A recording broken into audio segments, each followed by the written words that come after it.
heard her tell it. People on the streets say Sabrina speaks. Tune into the show, she will let you know. Tell all your friends and family.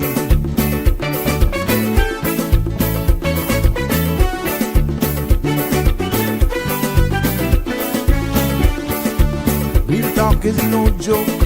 You get the news straight up from grassroots and concerns. You can hear with some people gone. So tell all your friends to tune in to the Good evening, show. Cayman. I'm Sabrina Turner, and welcome to Sabrina Speaks, your daily dose of clarity, truth, and community insights.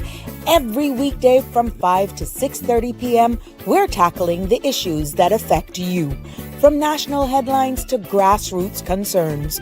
Whether you're in traffic or winding down your day, this is your chance to hear it straight and speak your truth. So buckle up, Cayman. We're not holding back. This is the show. We gotta let you know. Now we got to go.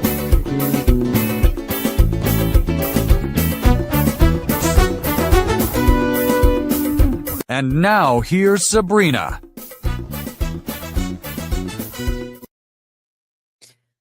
Good evening, one and all. Welcome. Cayman Islands to our Sabrina Speaks family, near and far. Yes. Welcome to another episode of Sabrina Speaks, Voices of the Islands, conversations for the world, and the podcast where voices rise, stories unfold, and inspiration takes center stage. It's so good to be back with you this evening, and I don't know wherever you're from. I hope that, or wherever you're streaming us from, that I hope you saw some sunshine today, because even though we're in the tropics, today was one of those muggy days, a day where you could just do some comfort food, and if you didn't have to go out, it's just been one of those days where it's been that fine spray that your grandparents would probably tell you keep out of that because you're going to get a death of cold. It's been one of those days here in Grand Cayman. Comment below if you're from the sister islands. Let me know what your weather has been like. Let us know what it's been like. Has this been throughout all three islands? OMG. And it also calls for a nice bowl of chili or a good pot of rundown, or maybe your favorite porridge. Whatever it is, it's that type of day today. But it's Wednesday. It is good to be back with you again for round two. Yes. What did you think about yesterday? Yes. Oh my gosh. I am so pleased with all of you. And thank you all for always tuning in and for being a part of this space, for being a part of the community. I appreciate you so much. But before we drive into tonight's continuation of our Vision 2008 discussion, if you didn't know or caught on to what I was trying to say, I wanted to pause and really honor something truly special. And what I'm talking about is yesterday. Yes, Alfred gifted his, this, I would say you got to call it, he gifted the country a moment yesterday. He gifted this country a moment yesterday evening with his poem, Who Your Mama Is. And it didn't just entertain us. I felt that it anchored us because it brought you back to the olden days where you could see each other sitting in church, where there was no air conditionings, all the windows were open. You could hear those fans, or you could just see them. It took me back. It carried us back to a Cayman of let's put it into perspective now, of Iron Shore mornings and kitchen smoke, and you could hear the church bells ringing in the distance on Sunday, and elders wisdom sharing as well, and a community that knitted together by pride, simplicity, and just belonging. But let me tell you something. I swear those persons from back then, what we got is a modernized WhatsApp and social media. They had that locked down. They had that locked down before even telephones. But anyhow, Alfred, your words reminded us that Caymanian culture is not nostalgia. It is our identity. It is. And It is the compass that tells us who we are, even as the world around us changes. And, for that grounding, I want to honestly, from the bottom of my heart, I want to thank you. And I'm quite sure on the rest, from the rest of all of us here on the Sabrina Speaks, I see it. They want to thank you as well. Yes, thank you from the bottom of their hearts. The love is definitely being poured out here today. But Cayman, that grounding is exactly why tonight's conversation continues and why it matters. Because when we talk about Vision 2008, we're not just reviewing a document. We're actually examining the promises, the plans, and the pathways that were meant to guide our very own future, and the people are actually speaking. We see it here, we feel it here, we hear it in your voice. And definitely, Miss Anita asked a poignant question that echoed across the comments yesterday. What do we have to do so that this administration will update this document? That is a profound question. And she wasn't alone, to be honest, based on the sentiments being shared, even after the show. Caymanians come across the islands are asking straight across, are asking for and hoping that our current members of parliament for clarity and direction and definitely accountability. And that's why we must continue this breakdown of the Vision 2008. It's not to divide, but to understand. So let's just get that clear. It's not to blame, but to illuminate. Yes. And it's not to dwell on the past, but to chart where we stand in 2026 and just simply do a comparison and where we expect to go next, because that is definitely on the forefront of a lot of our minds. So tonight I ask you to bear with me so that we can pick up where we left off of Vision 2008 in our part 2 segment of Sabrina Speaks. And let us talk about what is planned, what was missed, and what the people continue to call for. Because at the end of the day, understanding our past is a first step to building a better future. And that should be the anchor that navigates us through this evening's episode of Sabrina Speaks. So I welcome you to join in on the conversation. Feel free to call me on 345-936-8255. Also, you feel free to WhatsApp me there on that line as well. Share your thoughts and your voice. But remember, the content you're about to hear, including any discussions or opinions from myself, guests, and or participants, is intended solely for general informational and entertainment purposes.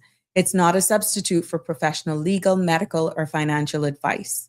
So I encourage you to consult with a qualified professional regarding any specific concerns.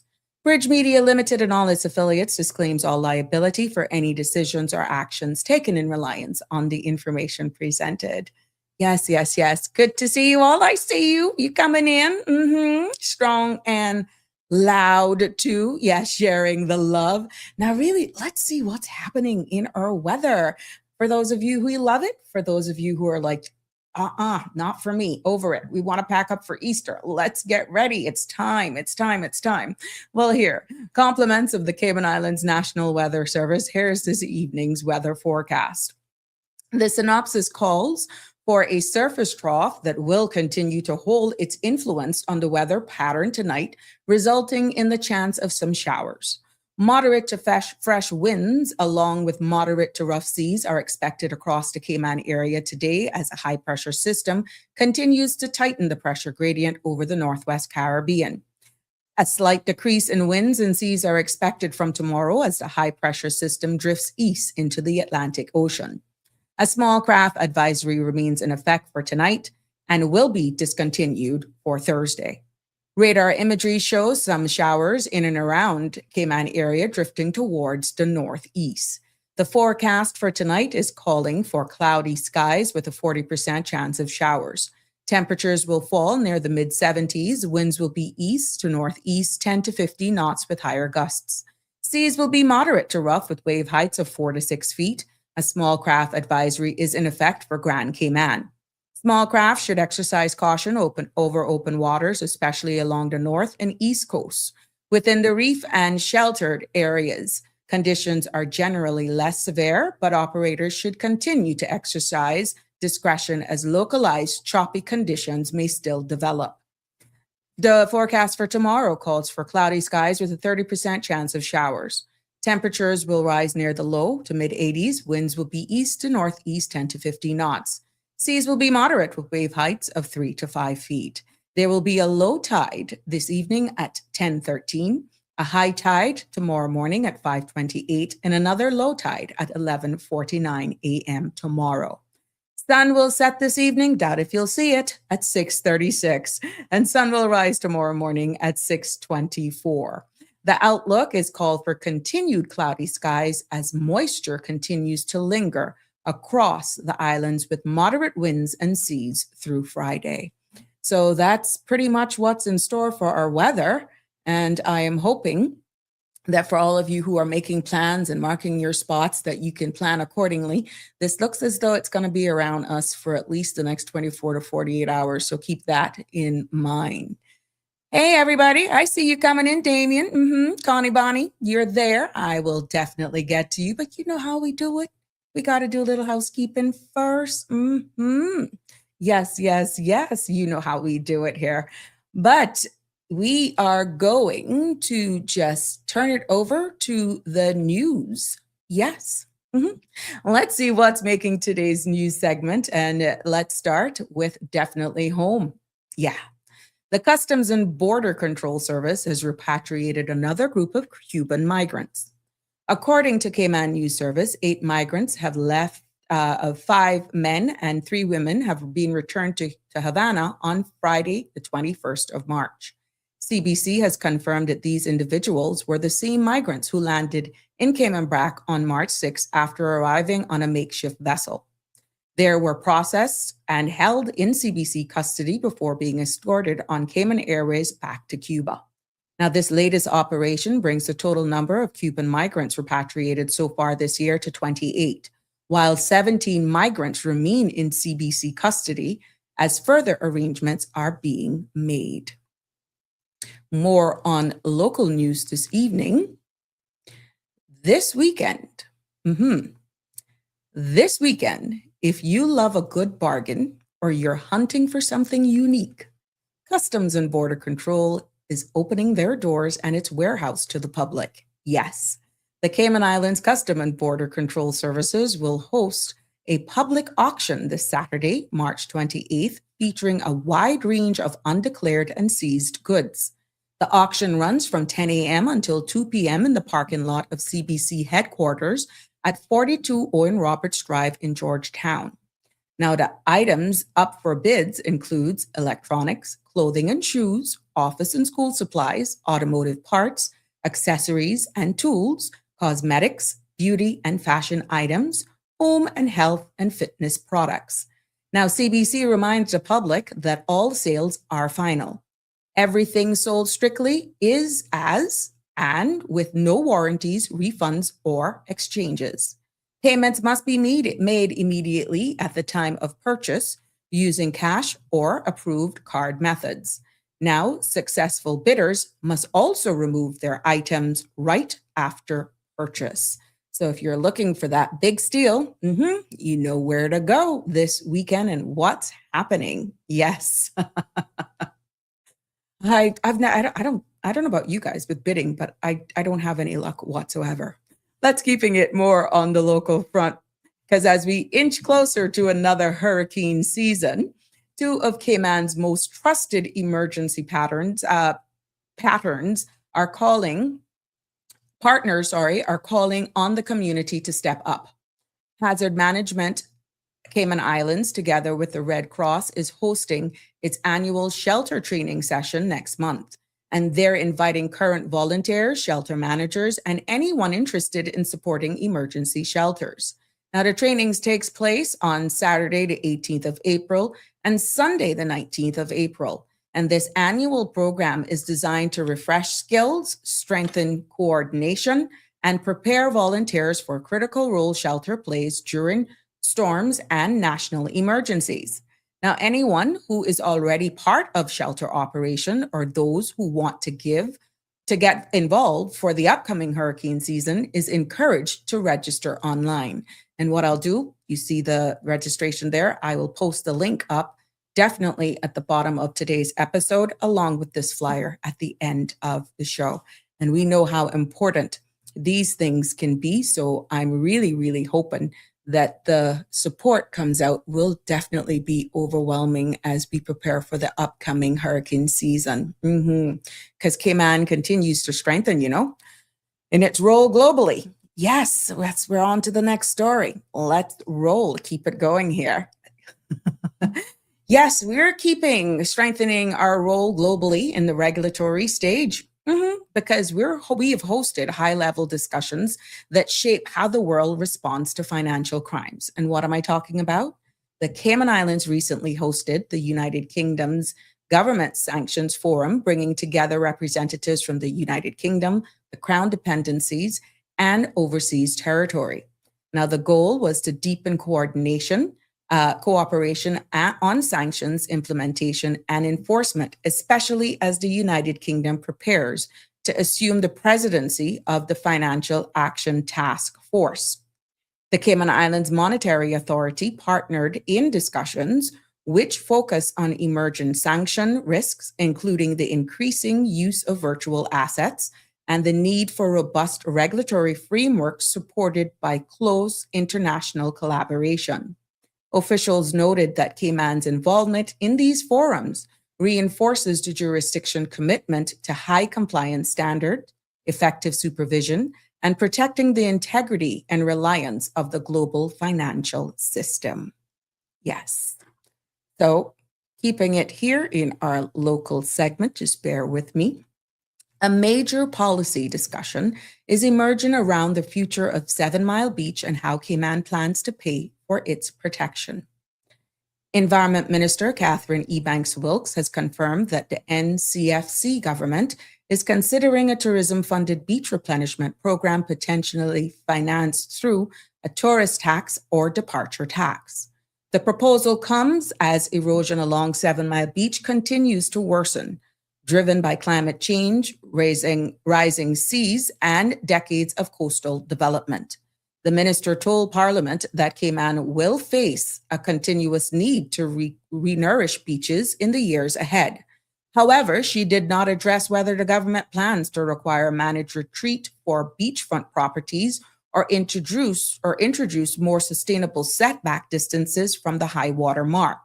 Two measures environmental groups have long advocated for.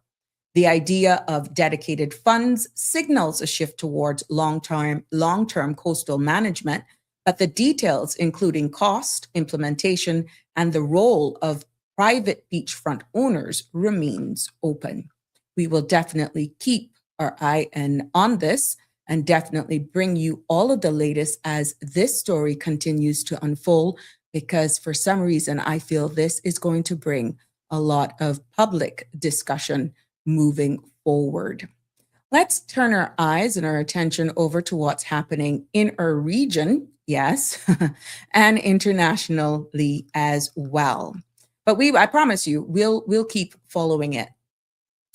A major debate this evening is unfolding in Jamaica over public beach access to the island's beaches. And the government is pushing back against claim that new policies are eroding long-standing rights. Jamaica's Minister of Water, Environment and Climate Change, Matthew Samuda, has rejected arguments from an environmental advocacy group that the country's new beach access policy is stripping away Jamaicans' right to access the shoreline. The advocacy group has raised concern that the updated policy could limit beach use of beaches, especially in areas where private development is expanding. Minister Samuda, however, maintains that the policy does not remove public rights. Instead, he argues that it is aimed at clarifying regulations, improve management of coastal spaces, and ensure that access is handled in a way that balances environmental protection, public use, and responsible development. Now, the debate highlights ongoing tensions across the region, including right here at home, about how governments can protect natural spaces while also managing tourism, private investment, and environmental sustainability. Also, in other news out of Jamaica today, The government has adjusted its approach to taxing sugary drinks after strong pushback from industry players. Jamaica's finance minister, Favla Williams, has announced a revised special consumption tax on sugary beverages, shifting from a volume-based tax to one based on sugar content. The update rate is set at 22 cents per gram of added sugar and will now take effect on May 1st instead of the original April 1st start date. Minister Williams told Parliament that the 1 month delay is intended to give manufacturers and distributors more time to prepare for the new system. Now, the revision follows significant industry backlash, with producers arguing that the initial structure would have been too burdensome and could disrupt operation. The government maintains that the tax is part of a broader public health strategy aimed at reducing sugar consumption and tackling non-communicable disease. That concludes our Caribbean segment. Let's go to the United Kingdom. In the United Kingdom this morning, His Majesty the King paused the usual rhythm of royal duties to honor extraordinary courage. His Majesty held a special investiture ceremony at St. James Palace, recognizing individuals who demonstrated exceptional acts of bravery. During the ceremony, the King presented several of the nation's highest gallantry awards, including the Distinguished Flying Cross, the Air Force Cross, the George Medal, the King's Gallantry Medal, and King's Commemoration for Bravery. These honors were reserved for acts of remarkable heroism, often carried out in dangerous, high-pressure, or life-threatening circumstances. And today's recipients represented the very best of public service, courage, and sacrifice. More in UK news. Yes, a historic moment in the Church of England today, and Prince and Princess of Wales were front and center to witness it. Prince William and Catherine attended the installation of the first female Archbishop of Canterbury, marking a groundbreaking moment in the centuries-old history of the Anglican Church. The ceremony drew senior clergy, dignitaries, and members of the royal family, underscoring the significance of this appointment. The new Archbishop's installation represents a major step forward for gender representation within churches, which has been steadily expanding leadership opportunities for women over the past decade. Now, their Royal Highnesses' presence added symbolic weight on the occasion, highlighting the monarch's support for this historic milestone. And as we take it over to the US, because I know lots of you will be traveling, yes, airports across the US are in gridlock today as TSA struggles to still keep up with security lines moving. And travelers are arriving up to 6 hours before their flights. Now, that's not delay. That's a system failure in real time. TSA points to staffing shortages and equipment issues, but within the lines wrapped through terminals and flights leaving half empty because passengers are still stuck at security, the problem is bigger than excuses. Air travel is essential infrastructure, and right now it's buckling. If this is spring, summer could be a crisis if it continues, and travelers are doing their best to adapt. But the system responsible for moving the country needs to adapt faster, is what officials are saying. Yes, and last but not least, we want to definitely take a look at what's happening in our markets, because global markets are on the edge today as economists warns that the economic fallout from the Iran conflicts is pushing recession risk sharply higher. Economic pressures from the ongoing Iran war, especially rising oil prices and fears of renewed inflation, have led several major financial institutions to warn that a recession is now a real threat. According to Moody's Analytics, recession odds have climbed to 48.6%, with chief economist Mark Zandi calling the risk uncomfortably high and is on the rise. Goldman Sachs has also raised its recession probability to 30%, citing higher oil and inflation forecasts. Other analysts warns that if the conflict worsens or persists, inflation could surge towards 5%, and oil prices could reach levels that historically trigger downturns. Now, some experts say oil averaging $125 per barrel could push the United States into a recession, a scenario they now consider plausible given the current situation. Global analysts echo the concern. BlackRock CEO Larry Frank warned that soaring oil prices could lead to a steep and stark global recession, especially if Iran remains a threat and energy markets tighten further. Now, the Strait of Hormuz, a critical choke point for 20% of the world's oil, remains a major vulnerability. Energy experts say that a prolonged disruption there would mount to a guaranteed global recession. Now, last but not least, for today's edition of the news on Sabrina Speaks, we come back home. We love celebrating young Caymanians who are shining on the world stage. And today we have a remarkable achievement on to highlight. Yes, Cayman International School, Zaria Mahid, a grade 11 student, has been awarded a Young Leader full scholarship to attend the Yale Young Global Scholars 2026 program. Zara was selected from a global applicant pool of more than 14,400 students, with only about 10% gaining admission and even smaller number receiving full scholarships. Her acceptance reflects outstanding academic performance, dedication, and clear drive to excel.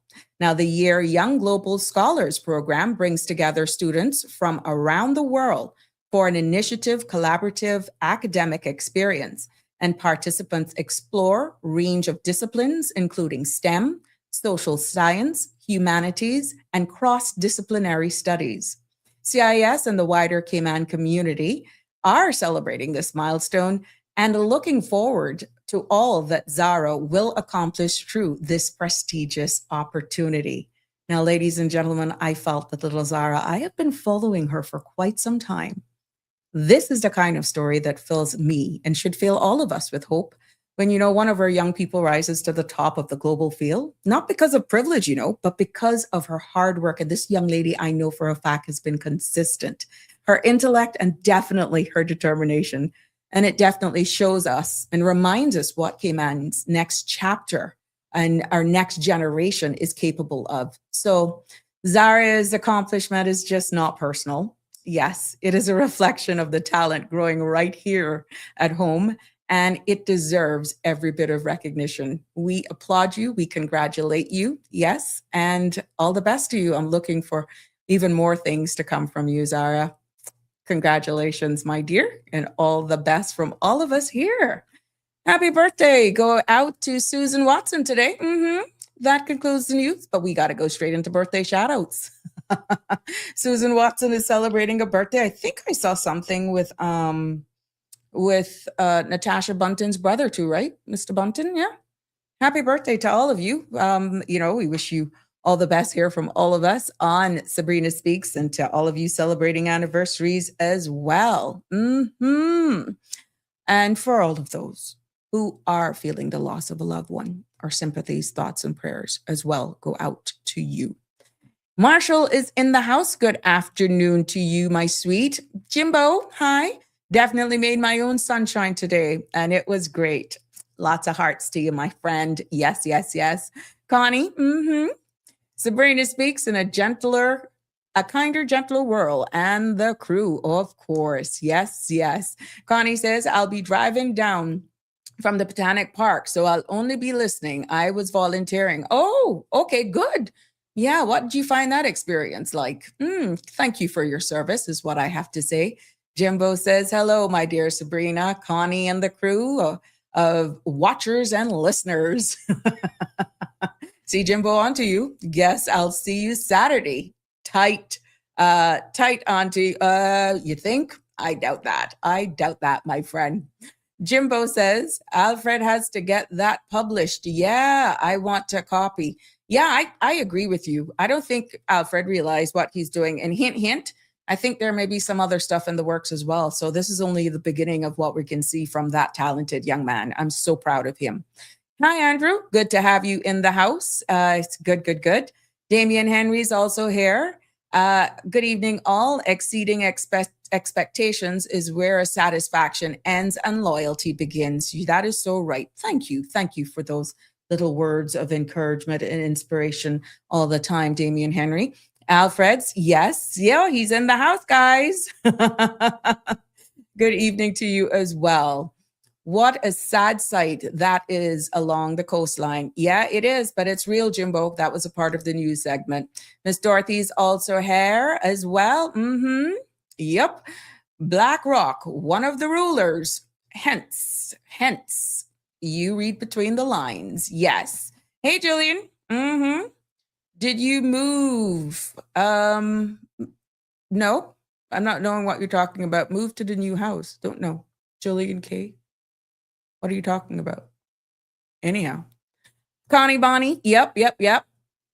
And she's saying hi. But yeah, it's just good to remind you. Oh, for all of you guys who are, remember, this is happening tomorrow. Remember the groundbreaking in East End. I want you guys to remember all of what's happening. And also with Collins Memorial. So please, I want to make sure that you remember these things that are happening. And also the DG 5K is taking place this weekend as well. Just so much going on. But just for those, this is a reminder. Oh my gosh, I hope the weather holds up again, because the groundbreaking for the George Dixon Park in East End is supposed to be tomorrow at 1:30. But based on the forecast, let's hope that the weather holds up again. But if anything changes, we will definitely make sure that we keep you abreast of what's happening there and keep you in the loop with all that's happening as well. So I want to make sure that you remember that. Okay. So if there's any updates on this groundbreaking again for tomorrow, I will definitely let you all know what's happening here in our community. And also the memorial service for our Mr. Ormule is going to take place on Saturday, March 28th at 11. And that's going to be taking place at the Red Bay Church of God Holiness on the Lord's Way, Selkirk Drive in Red Bay. So yes, I want to make sure you remember that. And also the DG 5K registration. So remember that's also taking place. And for all of our Caymanians who want to do the government scholarships, that is also something that you can take advantage of as well. And that deadline is April 30th. So you may think you have time, but please do remember that time flies quickly, and that you should, if you have an interest, making sure I don't miss anything here. If you have an interest, make sure that you do it. Oh, here we go as well. Yeah, we got this one as well. This one popped up.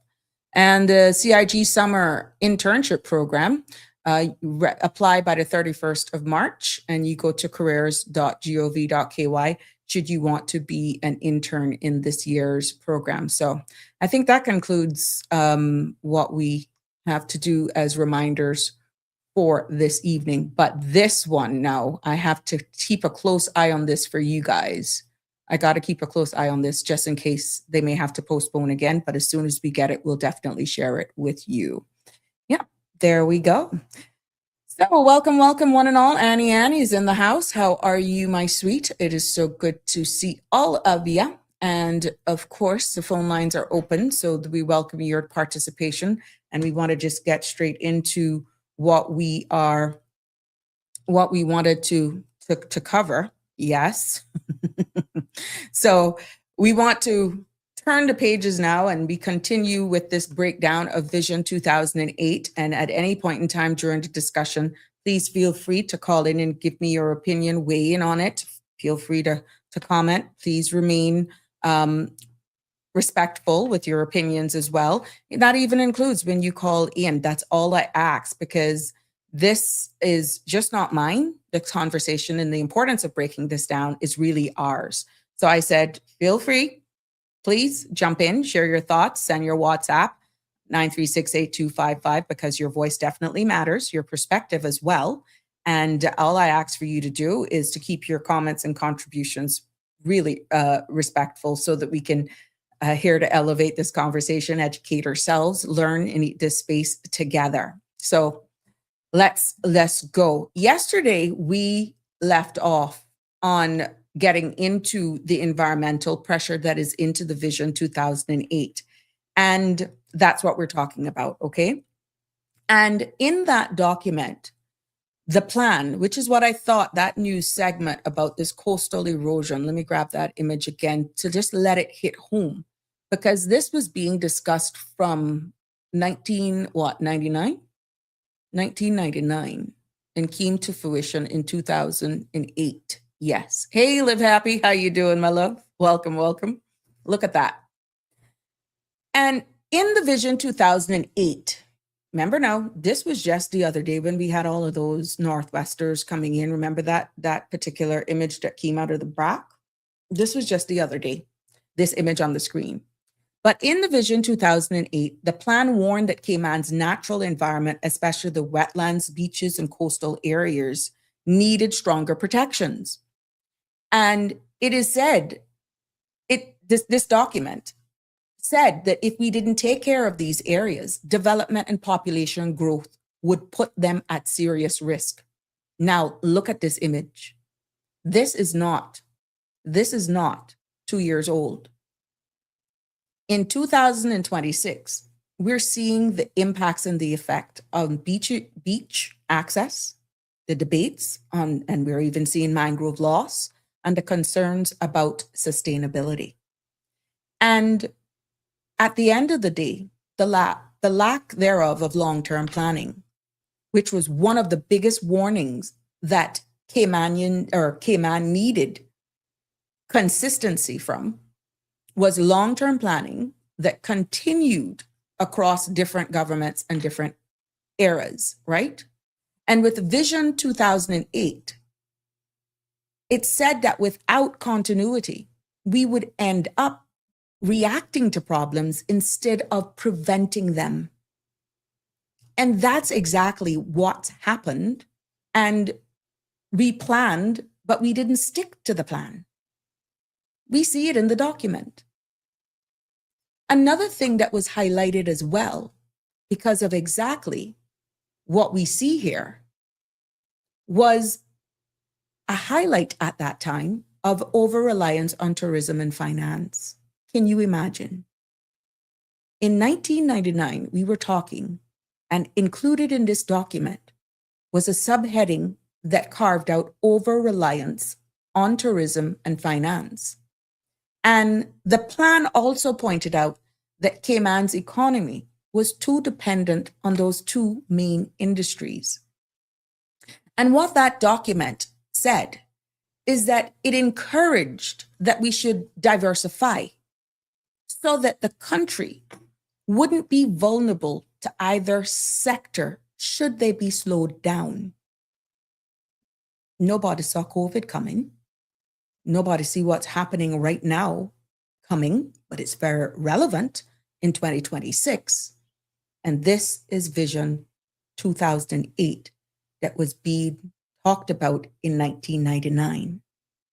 And hence, when you look at where we are today, we are still relying heavily on tourism, finance, and we saw during the pandemic how risky that can be.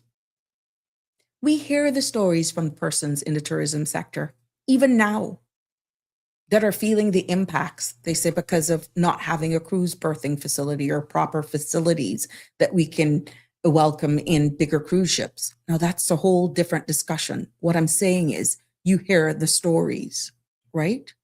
You hear the stories. But do you remember, I got to throw this out because I'm getting some of you who are aware, who recall very clearly about this Vision 2008. But if you can jog your memory, was it really loud back then, or it was just something that you just left to the leaders, if your memory, and it all depends on your age as well. because we have had reflective stories that are being said here. Alfred said he remembers it quite well in school because he dreamed of a bridge going across the North Sound. We had Siobhan, who says she remembers dressing up in her, getting hair all dolled up, the best uniform there ever. Yeah. Making sure the clothes were clean, and she went out for the launch. She was proud because she envisioned herself in 2008. She even factored in how old she was going to be then. Yeah. Yeah. All of these things were actually still being discussed back in 1999 when we had beaches there. But look at what we have now. Yes. Another segment as well into that breakdown was that it spoke about transportation and the prediction, when we look at it today, that has borne fruit and has come to life. Yes. In the document of Vision 2008, it said traffic would become unmanageable. They didn't say if, may, might. It said traffic would become unmanageable. And the said document warned that if Cayman didn't plan ahead, that traffic itself would eventually reach a point where the roads simply couldn't cope. We see it even today with all the roundabouts. We have so much roundabouts now. Yes, it's true. Roundabouts in a roundabout. Make it make sense. I'm no engineer. Yeah. But back then, the signs were already there. They saw more cars, more development. I'm quite sure they could see at that time how much developments were going through planning, exactly the numbers at that time. They saw where, at the end of the day, the same old road system network that we have just would not be able to cope. And today, in 2026, that prediction has come true. And we see where traffic is one of the biggest right now frustrations for people living and working here in the Cayman Islands. Yes. Public transportation, again, part of this whole infrastructure under these pillars, needed modernization. It was cited in the document. And the plan said that Cayman needed a reliable, structured public transport system, and that in itself would help reduce the number of cars on the road. Remember why they said they wanted that, right? But it wasn't about replacing cars at all. No. It was about giving people options. Listen to that. We have no other option right now based on what people are saying about the system, public transport system. People would prefer to be in their own vehicle. But guess what? Until recently, we were using the same road network systems. You're seeing right now in Barbados, where they're considering what we call highways, overpass, they call it flyovers. Yeah. To the point where now they are highlighting gridlock in Barbados. And they're bigger than us, of course. But what they're seeing is their infrastructure.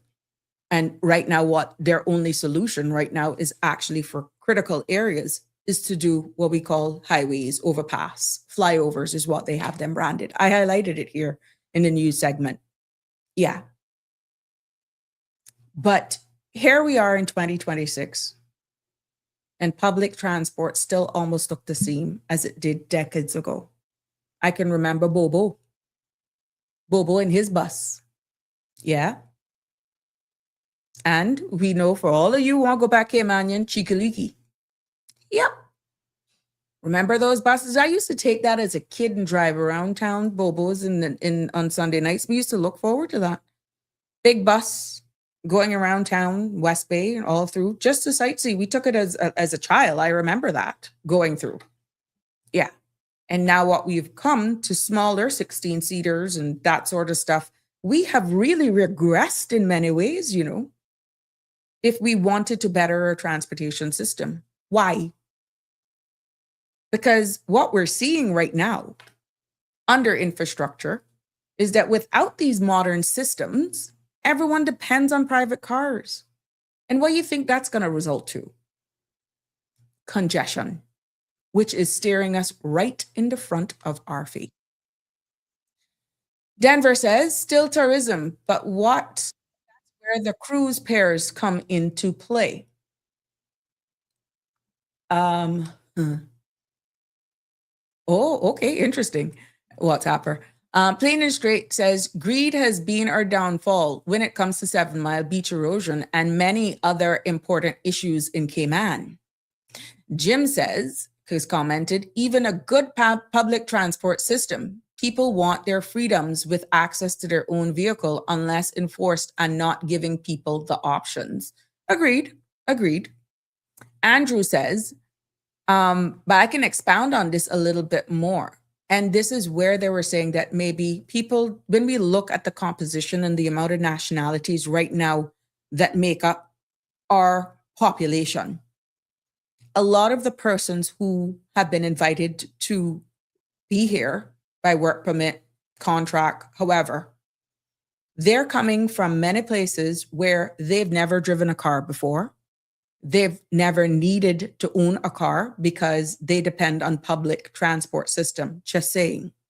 And hence some of the conversations being had, we're saying where if you weren't here for X amount of time, then you would have to use public system. That these are all ideas that people were suggesting could try and combat or keep the numbers down for the amount of cars on our roads.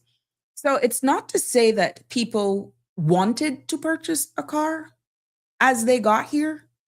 But again, we have had and heard the conversation of our public transport system. God forbid if it rains, if you don't pay a little extra and you got to go into, let's say, deep into Savannah Newlands. We see where some of these taxi drivers, it's alleged that they have the route to go to as far as Cayman, but you're on your own at the 4-way or the 3-way or Chisholm Grocery. They don't go their full route. These are all the things based on the discussions, but I'm quite sure there are people out there who are in tune and they're aware of what I'm talking about that can validate exactly what is happening here. And when you have persons that can afford to purchase a motor vehicle for their helpers, for their nannies, to do the drop off and pick up, to do the shopping for their household. That comes in, yes, as a luxury, but it's more convenient as well.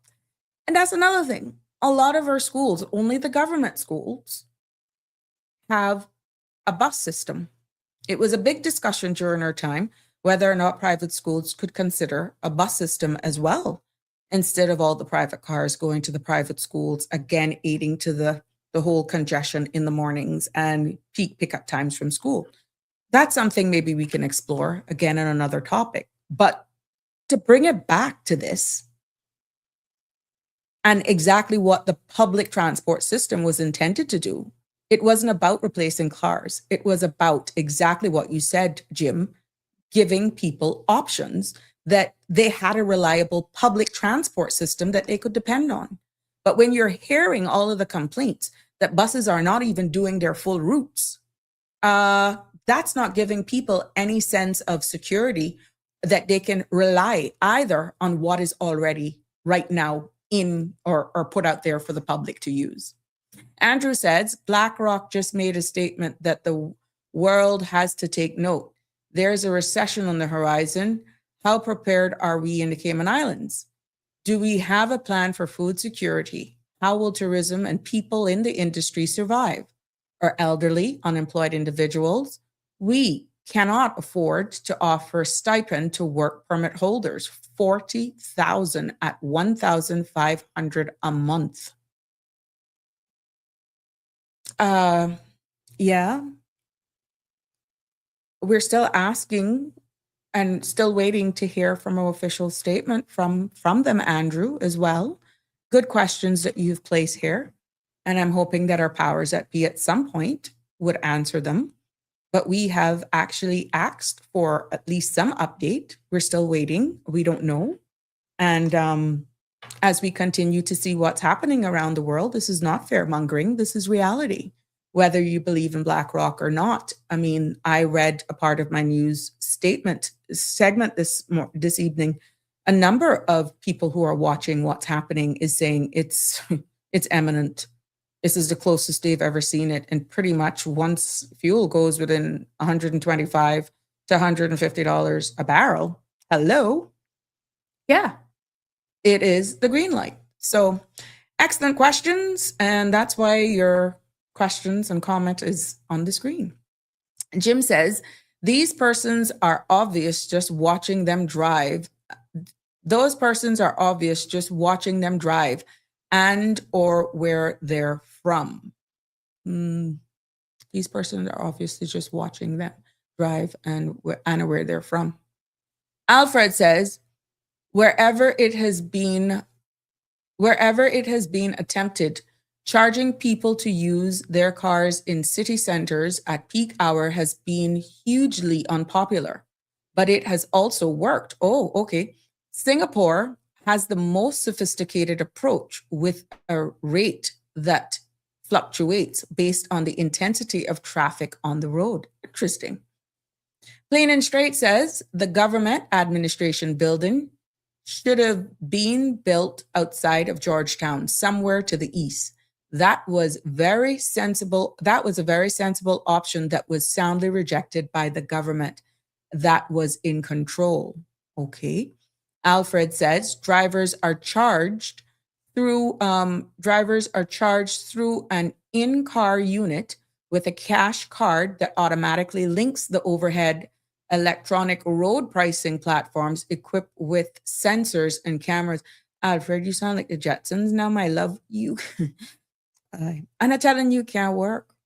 But we just need to get a statement. Excellent ideas. And I know that there's one gentleman, if not two, that I know for a fact had an entire system, public transport, road networking as well system. I know that for a fact. And it didn't get anywhere. Didn't get anywhere. Yeah. Theoretically, Cayman could charge commuters $5 per car for entering a designated area around Georgetown between 7 a.m. and 9 a.m. and 5 p.m. and 7 p.m. The approach could be tailored, for example, by exempting vehicles carrying more than one person. According to a Compass research suggests 85% of rush hour journey is in Cayman are taken by solo car users. But it is alleged that a lot of the businesses that are in central Georgetown have actually outgrown their space and they're moving to another location. So are we designing something that is taking the traffic all in one particular area? Maybe in the next 3 to 5 years, the congestion will not be in Georgetown. Will it be spread out evenly or just relocated to someplace else? That's what you need to keep an eye on. Yeah. Yes. So where we're focusing on central Georgetown right now with all the beautiful revitalization, will that become a ghost town at the end of the day only for some national events, or will everything be going in one direction? I'm just asking the right question. I'm just asking, what's your opinion on that? Marshall says Vision 2008 had a lot of sound good information and suggestions that if it was implemented, we wouldn't have been in the condition the country is in now with traffic, population, beach erosion, and etc. But it was shelved and it just there collecting dust. You know, Marshall, I could be honest with you, oftentimes I've heard it mentioned. What I haven't heard is exactly what Miss Anita asked. What do we have to do to pretty much press this administration to update this document? Because obviously you've highlighted a lot of things that is relevant to today. All of the research in preparing for going through this document with a comparison of what we're experiencing today is aligning that it's still relevant today, even though subtle changes, population size and all that sort of stuff may have changed, and not may have, but has changed in an upward direction, meaning more, it's still relevant today. And we're seeing the negative impacts already. So it's not like you would be starting from ground zero. You wouldn't, because this would be the foundation for it. Jim says, and offering WO, I guess that's work permit holders, $1,500 a month would take them very far, wouldn't take them very far. They would have to be sent back to their own country. I don't know how we can navigate this. God forbid if a scenario like what Andrew pointed out plays out again, understanding the current need, and this is something that's happening all over the world. I mean, when you're seeing European countries right now that are feeling the impacts, we've gotten reports out of the Philippines. CMR had a story, I think, posted on it yesterday, where they themselves are having trouble with their planes doing the long hauls, and pretty much even within their area of the Philippines traveling, they have gotten word that if you fly here, make sure you have enough fuel that you can carry yourself back. Now, that's an easy workaround, and I'm paraphrasing. That's an easy workaround for a short term, but it's not something for the long term. But he did actually say, the gentleman that I saw a video on was saying, it is not sustainable because they're going to have some serious problems with the long haul flights. So I say all of this to say, going back to their own countries, they may not be able to get back there because we're already seeing where within their own countries, using the Philippines for an example, they're already having issues. Same thing with Hong Kong. Same thing with India.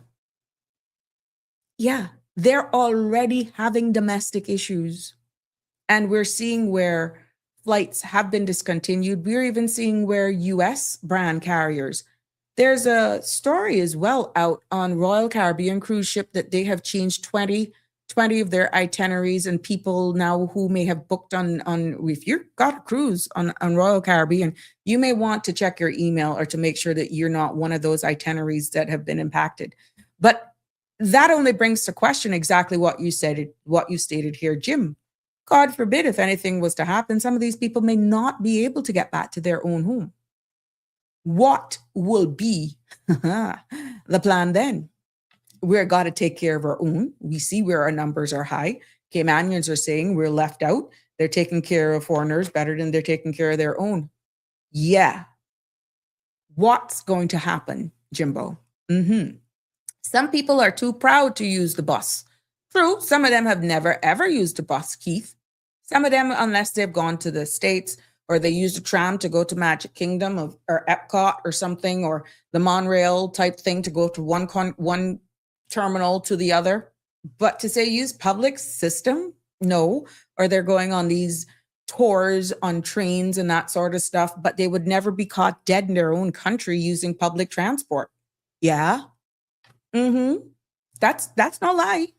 You can say that in their own home, but I bet you if they go to New York and other US states, they have no other choice sometimes. Chicago. Yeah. Other parts of the world that they may go, they may use it. Yeah. Even in Orlando. Because, not all of us go far. But we do have some that go beyond the US and go to other places. So it's interesting. Maybe even in Panama. Andrew says, plenty of those cars are unlicensed, uninsured, and are owned by work permit holders. Congestion and bad driving by those work permit holders. It is alleged for true. And I think there was a general question or some FOI that was made in regards to the amount of motor vehicle accidents that were being had on our streets, to break down what nationalities were actually involved in a lot of these accidents. And I think that goes back to exactly what you're saying, Andrew, with trying to identify where the problem lies, whether or not it's our own or whether or not it's those who have never driven a vehicle before because of where they're coming from, but because of circumstances here, they are forced to learn very quickly in order to do their jobs or to get around back and forth as well, which leads into the whole into the same document, Vision 2008, where it highlighted that roads needed long-term planning. Yes, because in Vision 2008, it stressed, it was very clear in that document that roads didn't and shouldn't be built only to fix the problems then, but they needed to be designed, can you imagine, for the future. I think what we need to do is to really get an idea or to see who's alive today. Siobhan mentioned it, of who made up that, was it 250 persons who really put this document together, because they were true visionaries. We really need to dig deep into seeing exactly who were the persons behind all of this. Because in the said document, it says that they're not talking about the then, they're talking about designing for the future. And that meant, in that time, planning years ahead and not reacting when things got bad. And here we are now in 2026. Most of our road projects are still just there. We're just widening roads, but they're already overwhelmed. We're seeing where the desire for the bike lanes, and I see the plans for wanting to go east with the extension of that of the bypass, and they're trying to introduce additional things as well. Good. At least that is putting a step in the right direction in making sure that we can look down the road. But now the hurdles are making sure we're doing it safely, making sure that we're not causing other issues with flooding and all that sort of stuff. And we can see that the conversations are being had with preserving some of the wetlands and sensitive areas as well. So it's all of this balance now that we're weighing, while we admit there is still a need for better and improved infrastructure that was talked about. And there was in a vision that we would end up in this problem for 25 years, if not longer. Alfred says, if we had had a reliable transport system where I know a bus will be at stops every 15 to 20 minutes, I would leave my car home. Too many idiots are on the road. I tell you what, the rate prices could go up. No, we could wish we had it. I'm just hoping that it proves otherwise. As I sit here actually manning this post, I really hope that it's not as grim as what is really on the doorstep right now. Miss Anita says, sadly, it seems that our various governments over the decades suffer from the same aspects of ADHD, having great difficulty in terms of accomplishing what needs to be done in relation to long-term planning. I don't know if it's ADHD, Miss Anita. I think there is just so much, and this is speaking from a very short experience. There is just so much to be done. You're trying to get it done, speaking for myself, in your time that you're there to make a difference. And the desires of your administration, the desires of you being a responsible minister, does not necessarily move at your pace, because you're not the engine. So I could have a Bugatti, but a Capento engine, if you kind of get where I'm coming from, without being at all dismissive or rude. It's just a fact. I am doing my best to be respectful. And when we can get the necessary processes, the right skill sets in some of these ministries, the amount of resources, and the willingness that they also buy in to the vision in order to produce at pace, we may begin to see a difference. If they are not invested or otherwise, it could appear to be ADHD. Not putting all the blame on the elected arm, because what we see change in priorities, if this national plan is something that could set the trajectory moving forward, and a commitment is given not only by the operational arm, but current sitting administrations and those who aspire to be one day there, that this is going to be the foundation and we keep, adding on to it, I think we'll be a better place. But at the end of the day, you cannot go any faster when, as you said, various governments, and I'm thinking you're saying elected arms, are not the ones responsible for executing at the pace in which our people expect us to deliver.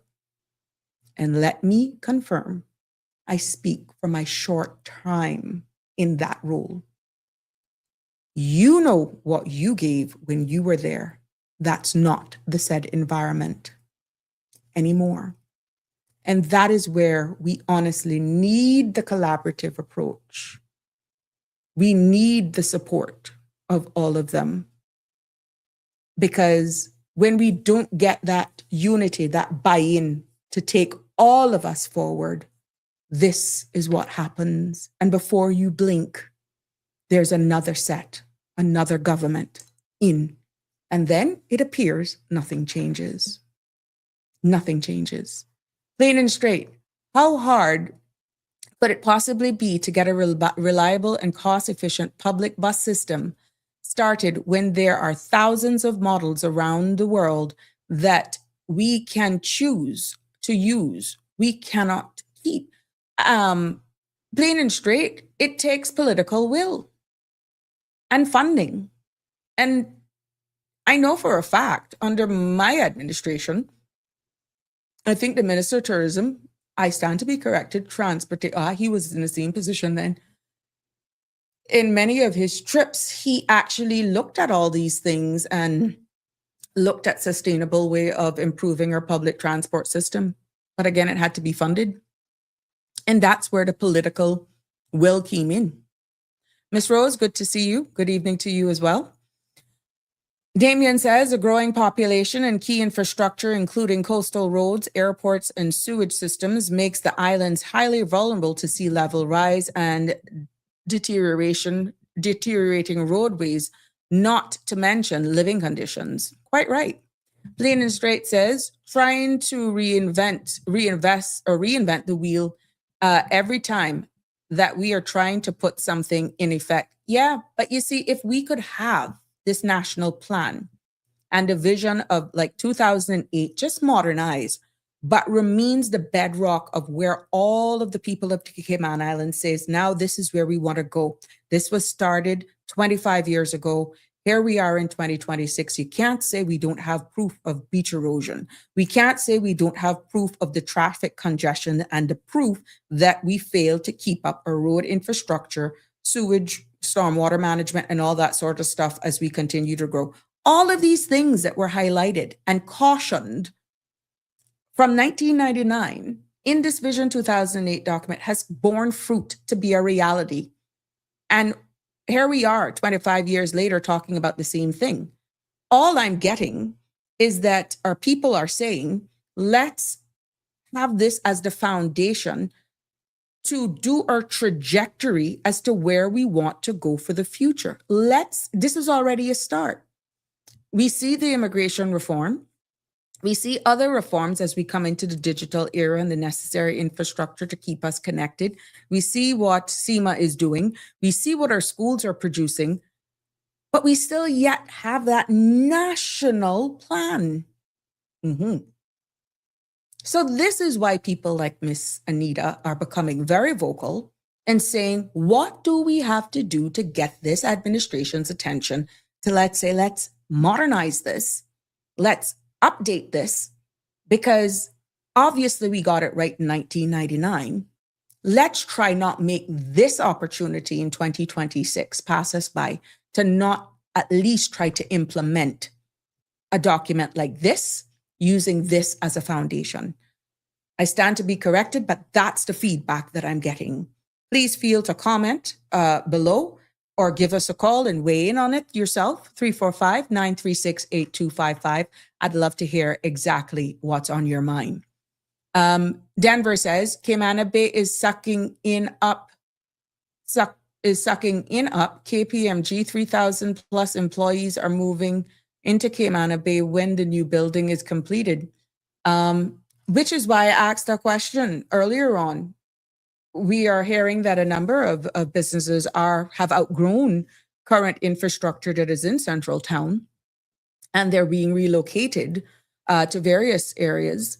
So what is then going to happen? Are we spreading it out, or are we just relocating to one area and eventually, we're going to be complaining of the same thing, let's say another 10, 15 years from now, where in certain areas it's a bottleneck? Let's see. Jim says, there is little to no parking available at Cayman Bay now, especially during the week. They're all filled up. Maybe there's a plan for that.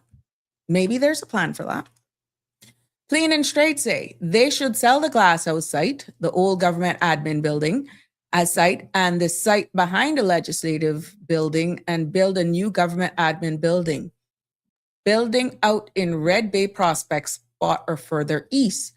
What I heard in some of the discussions in regards to the old tower building, which is behind Holsam Bakery, tower building site immediately behind the Parliament, is that Parliament was looking at possibly using a portion of that to extend a parliamentary building. That's right now in discussion. So we'll keep an eye on that as well.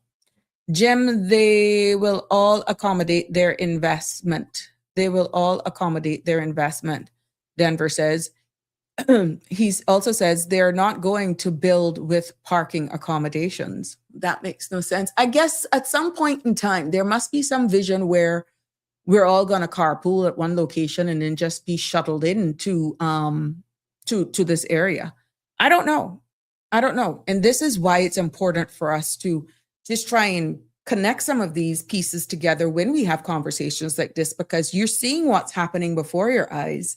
And even as we have some people commenting on the show and they give their opinions, you hear me keep asking the same questions. How can people ask these questions or query this or query that when they're not even able to identify certain things?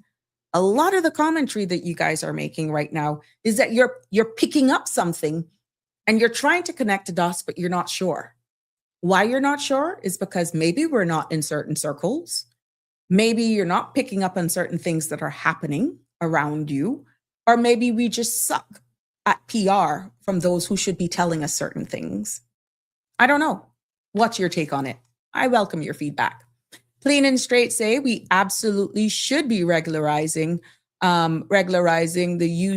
using the public bus system like they do in other countries. But that just cannot happen with the bus system that we have now. And Clean and Straight, I'm telling you, that's what people are saying. Cars and expensive food is what made America great, but they got unaffordable have too. You win some, you lose some. Yeah, you're quite right there. And we're seeing how that's playing out now as well over there. OMG. Andrew says, how many households have 3 or more cars owned by father, mother, and children are traveling into Georgetown, but most specifically Cayman Bay, as Georgetown is commercially dead? Why not carpool for 3 days out of the week? Conserve on fuel. Plan your activities as a family. It isn't every day that you need to go and do personal chores. Saturdays are most chores undertaken, to my observation. You're quite right. And you get it done before 1 o'clock sometimes.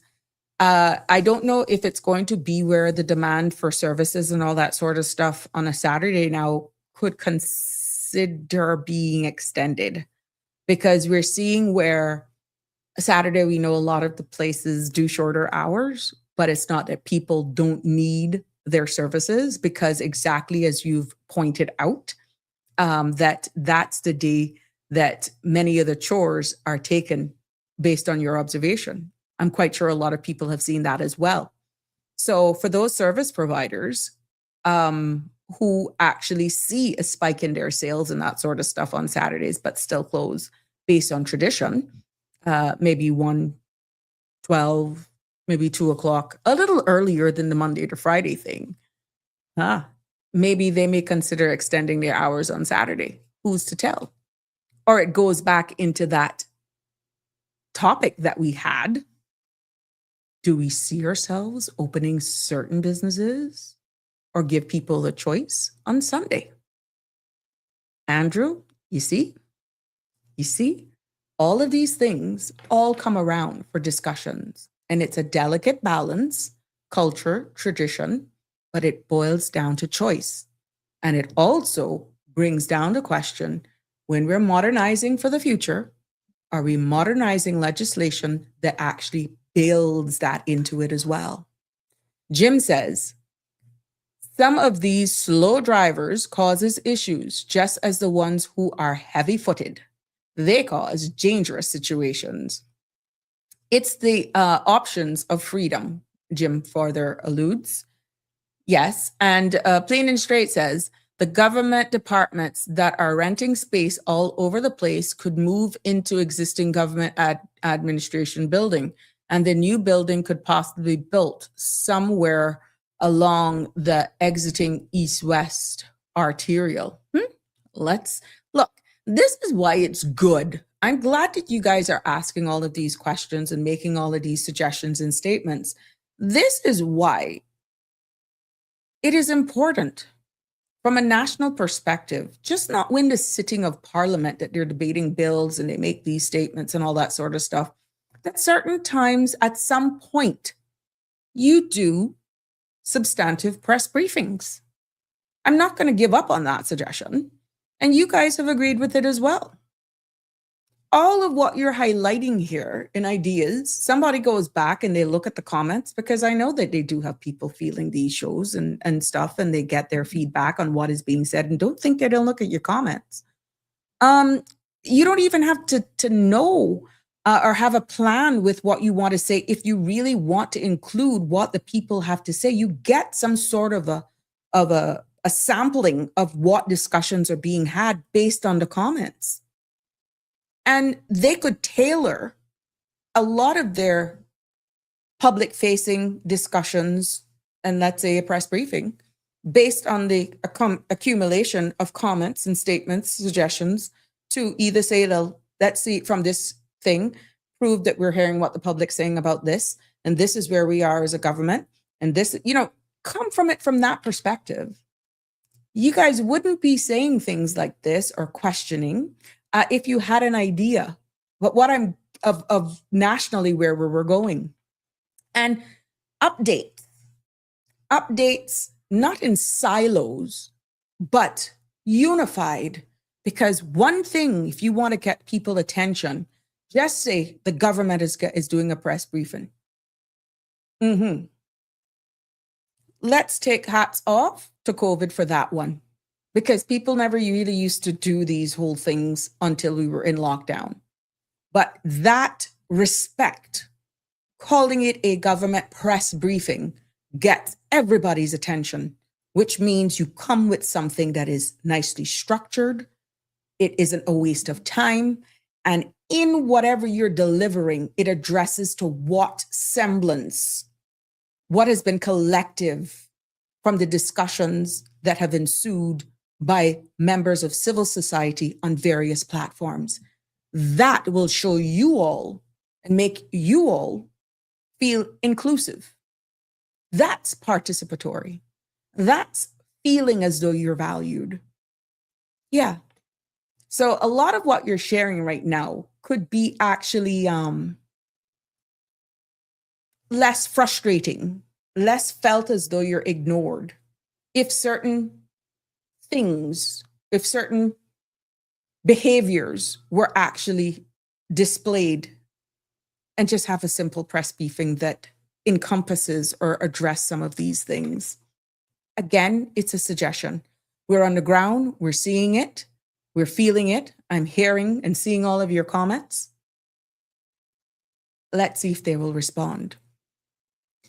When we go back now to Marshall says, I think that if the government had a good, proper bus transportation, more Caymanians and expats would take advantage of it. But it is not reliable and people can't depend on it.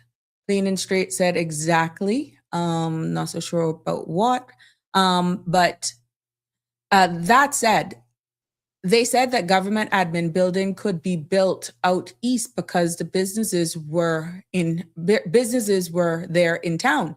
Then Dart came and built his city, and many of the businesses left town to go to Cayman Bay. Miss Rose says, earlier, more the joggers and walking people are too much reflected and distracting ongoing traffic on Westbury Road that need to be correct. Oh, that needs to be addressed. Okay. Better lighting, I guess, and people being responsible as well, Ms. Rose, but thank you for that suggestion. Denver said, I think you read my comment back to Jim. Oh, about Cayman Bay wrong. They will not build without parking accommodations is what I said. Okay, got you. Thank you for clarifying that. Andrew said the landfill is overburdened and has not been 100% addressed. For every person on island produces 1 ton of garbage per year. Our environment is threatened, no beaches, roads impacted with more traffic, and need more maintenance and repairs. The list goes on and on. We import 100% of food, everything. Mia Motley just announced that they are doing overhead ramps to address their traffic issues. However, they do export products and bring in revenue. They also announced a financial, I think I didn't see anymore. Clean and Straight said, I've never understood why the stores close early on Saturday when they know that is the only day that many people have to do their shopping, errands, etc. That has always struck me as ridiculous. Clean and Straight also says, I'm just throwing things out there as you speak and other people comment. That's why I love you and your show. Oh, okay. And I try to get them, to be honest with you, Clean and Straight, because it actually aligns and keeps, I find, on topic as well. And we get to know exactly how you guys are feeling. Andrew says, the other alternative is to limit the amount of cars family can have. 1 car for, we want people to go crazy. Sorry.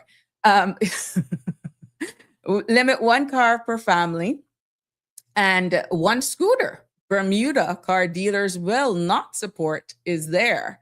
And many families want their independence. Okay. Jim says, as far as a dump, we need a serious recycling plant sooner than later. Well, again, I think there were some utterances of what plans they have for that. Yep. Yeah, I realize. Connie, thank you for saying this because they opened back up their plant side, right? Yes. I thought I saw that was one of the flyers that I didn't post, or did I save it? Anyhow, I'll remind them. Yes, I think something opened back up there. Thank you for reminding me on that count, Connie Bonnie. Anyhow, getting back, this is why I love you guys. Getting back, also in the Vision 2008, it says that land corridors also needed protection, which is why we're talking about that road extension now, when there's a tug of war between protecting these sensitive lands and all that sort of stuff, freshwater lens, causing of flooding and all that sort of stuff, right? But in Vision 2008, the plan also warned that Cayman needed to protect land for future roads and infrastructure. Yeah.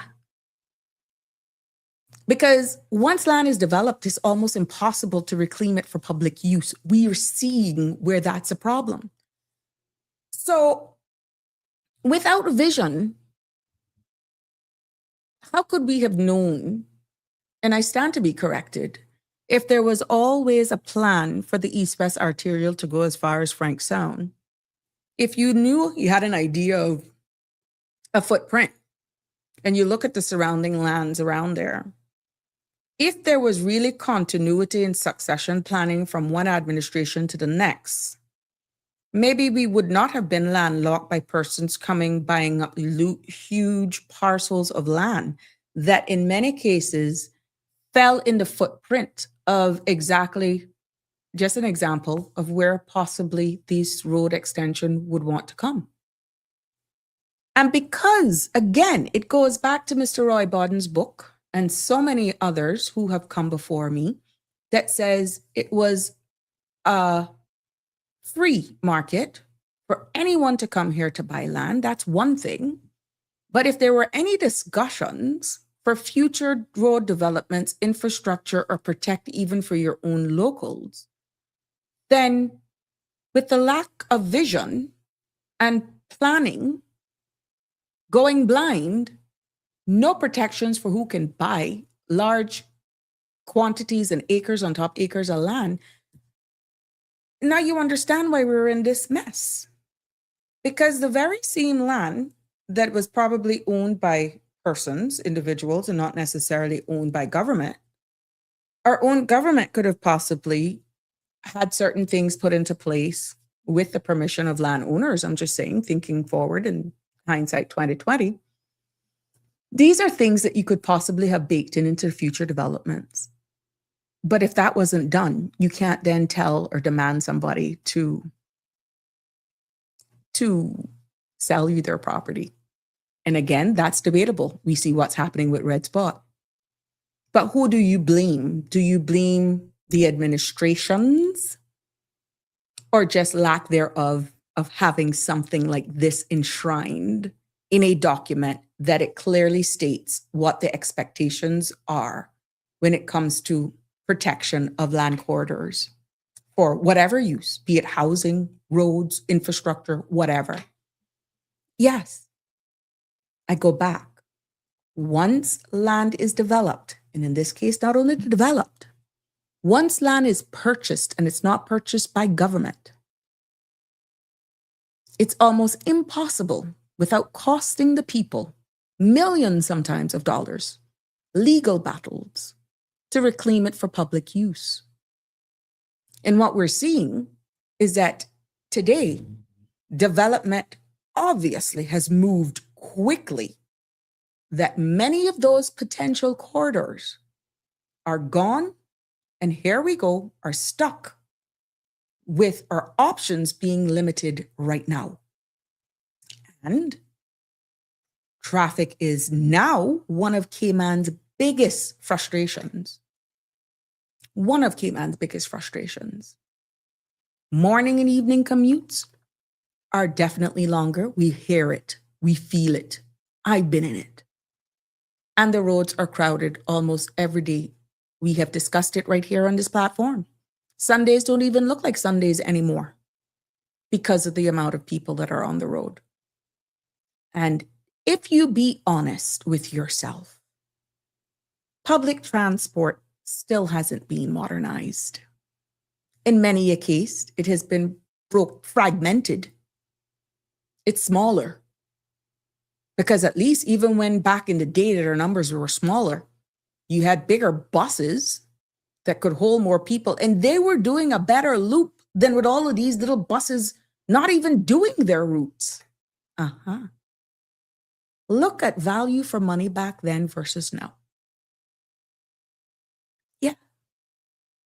Because we're still relying on the same basic system, even though the population and the number of vehicles have grown dramatically. We see the headaches that our emergency service vehicles go through just because the lack thereof infrastructure that, God forbid, it's you or your loved ones or anybody in those emergency vehicles at certain times of the day, you're stuck. And we see where road expansion is reactive, not proactive right now. That's what we're seeing. The big discussion about the roundabout right by Hurley's, that was reactive, not proactive. And what we're seeing is that we fix problems after they happen instead of planning ahead. like this document had envisaged. Yes.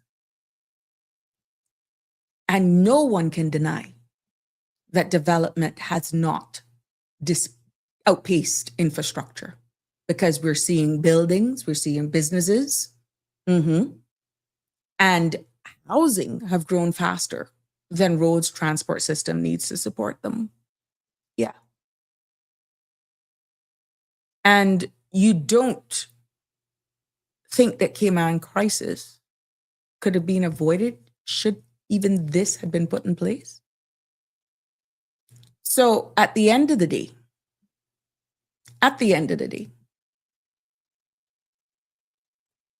we have an opportunity to go forward. We have an opportunity to at least give it a chance. What will it be?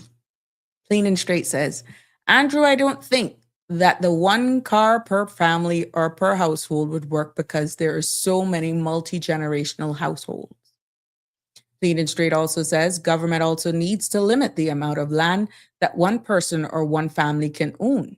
That limit should have been put in place a long time ago. All I got to do is read Mr. Roy Borden's book. That's a shameless, unsolicited plug. The man has it in his book. He has it in his book. You compare that with this Vision 2008. Denver says, our very own politician had vision, okay? Vision to purchase land where certain roads would be developed and sold it back to government. Same thing probably happened with the Eastern Highway development. Eastern Highway development. Well, would you call that inside trading? There are certain things as well that you could actually put in place that would stop that as well. So with all the accountability and all the declarations and all that sort of stuff, that we have to do now, certain things, and this is where it goes back to the conversation that ensued. We are our worst enemies sometimes. And okay, what's the balance? If it is our own people who are doing it versus somebody else, or you would be okay if it was something where it was beneficial, where the government, so that everybody can benefit. You see, that's where the balance comes in. If it appears as though it's inside trading, then you say the person is dirty, that is wrong, they're making money off the backs of the poor people. You see, where is the sweet spot? Where is then fairness? Is it okay then if it's all Caymanians come together for the greater good and we all help each other to develop? Would you say, Denver, that was wrong on the surface? Yes, it looks away. It does. Would you then say it's on the backs of the people? Or would you say then it would have been best for government to have identified it from the get-go instead of that happening? Yeah.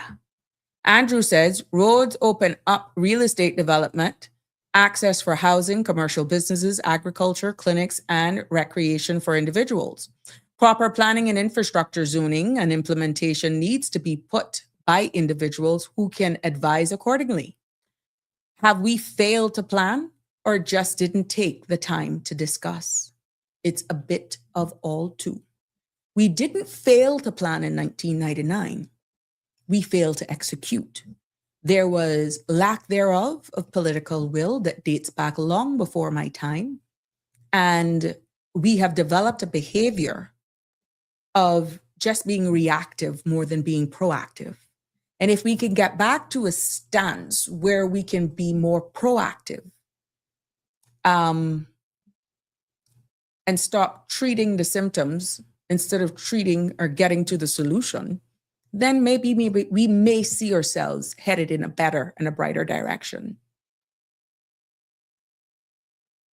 Dewarnkify, if I can afford 2 houses and someone can't afford 1, that ain't my issue. Well, you're quite right, because it's the truth. And at what point, some people have done very, very well for themselves, We have a lot of Caymanians that have done very well for themselves. And we cannot say that there are not opportunities here. But what people are saying now, my love, is that it's becoming less of a reality of possibly getting into that position with the current environment. That's what's being said right now. I was speaking to a friend just day before yesterday, and they're saying, you know, it's a family, young enough, beautiful, they got good paying jobs, but they have identified that they will never be able to possibly, based on the criteria being set, to see where their money now that they're making are giving them the distance that someone making what they're making today made 8-10 years ago gave them. The distance. You're not getting the distance, and that's where inflation comes in. So you could be a household of $10, $15, $18,000 a month. Let's round it off at $12,000 a month. Where that income household of, let's say, 3 or 4 persons would have created a good life, pay your bills, your mortgage, give you some stuff back in your money. It's not giving you the same distance today. And that is, you're working just as hard, in some cases harder. And these are young Caymanians that are speaking this way because they're seeing it. But I enjoy engaging with Caymanians who are not talking about this one, that one, but they're just having the sound conversation, looking at the infrastructure, looking at the bank, looking at the requirements. These are the types of conversations that are now being had because they're aware. But you're also hearing like defeated because of the environment.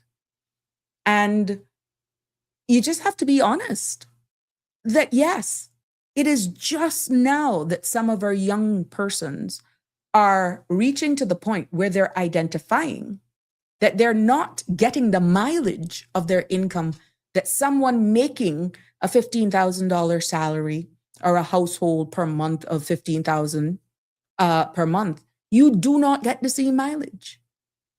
Just go to the supermarket, try to pick up 3 items and look at what you're paying. You don't get the same amount of groceries you got even 6 months ago, a year or 2 ago. You don't get the same amount. And it's the same thing now that's reflecting. And when we have our own young persons, first-time homeowners are trying to go to get financing for property, for owning their own home. And that's what they're actually feeling right now. Yeah. I want to pick back up where I left off. I don't want to miss some of these. Marshall, I hope I don't miss anybody. Marshall is saying, I remember from when I was going to school, there was talk about 1 or 2 cars per household. This is now 2026. If it didn't work then, I don't see it working now. It even worse now, my love. DS, whatever this is, 114 says, we need to stop selling our land and just lease them. Also, the vultures are being strategic to clean out town, then buy them now and rebuild 1 spot at a time. My dear, like I said earlier on, I don't know at what point you actually tuned in. I said you are now finding that regular persons are being able to identify certain things. And statements like this will answer a lot of questions that were being asked before yours. And you have created a lot of answers to a lot of the comments that have been shared today. We're now getting to a point when we're being more educated, being more informed. We're seeing more. We're asking the right questions. So thank you for that comment. Thank you. Because you have answered a lot or shed some light or caused people to see things in a different perspective that aligns quite nicely with what you have stated here. Denver says, government knew and should have bought the property, and any property that will be in line with a government development, even foreign development, which will become very controversial, but the Cayman protection in today's world. And Denver, this is what Miss Anita, I keep calling Miss Anita's name. There's a reason for that. Because she's saying, what do we have to do to make sure this government modernize this? Everything of what you're saying right there. If this document of Vision 2008 is modernized to take us into the next 15, 20, 30 years, it's not static. It means it can be amended as we go along. But what should be entrenched in it is not that you are pigeonholing future administrations, but this should definitely be an anchor for where the people of the Cayman Islands see their country going. Because we saw where this was the blueprint that was discussed from 1999, presented in 2001 by the then McKeever Bush, but never went anywhere. What I am getting now is that people are saying, we got it right in 1999. Let's not sit on our laurels, do nothing, because we have something to compare a Vision 2008 document with 25 years later. For what is a reality that just if we had actually kept on that path as an anchor to, let's say, administrations of 10 years, 12 years, we would be in a better position now. That's all I'm getting from people right now. So I'm hoping that this administration, being a mix of not one dominant party, but a coalition, will understand the importance of their representation to everyone and put this as something that they can come back to the people of the Cayman Islands and says, we've not only heard what you're asking, we commit to getting this become a reality in 2026 and definitely before 2029. But that will take the also buy-in of the operational arm of government and making sure that it can be delivered long before this chapter ends. Stop allowing permit holders from having, this is a comment, stop having work permit holders from having a vehicle and purchasing lands, building businesses on the side, and selling online to subsidize themselves. Yeah, again, it all comes into accountability, enforcement. More and more, you will all hear me say, we can have as much laws in the world as you want. If we don't have them enforced, those laws are only inks on a paper. If they are not being enforced, it's just blowing smoke. It's blowing smoke. Andrew says, the average purchasing price of $1 is less than 23 years ago. I could buy a 1,300 square feet, 2-bedroom apartment for $145,000. Today, I have to pay $499,000 for that unit. Your salary does not jump 3 times, where I can afford even a bread at the supermarket. That used to cost 75 cents. Now, $3.50. I remember as a kid growing up running in the back of Godfrey's for true, Andrew. True. I could take $1 and go to Godfrey's and buy the fresh bread. Those days it was from Norbert. Yeah. And it used to be coins in my hand and I would get a loaf of bread. Now, yeah. You're quite right. So I'm glad you put that into perspective because it ties back into what my friend and I were talking about. And yeah, they're just not getting the mileage. So you have put it into words exactly what we were saying in the process of even home ownership or purchasing and owning of land. Yeah. Denver says, I believe this coalition government has an outside leader, one that was not elected. Well, I don't know. Only time will tell for that one. But yeah. Let's see. You like a austerizer blender in a Denver. You.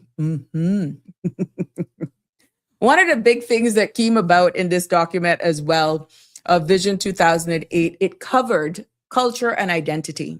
And that's where we get a lot of people going now. The heart of the plan, Vision 2008 emphasized, yes, culture and identity.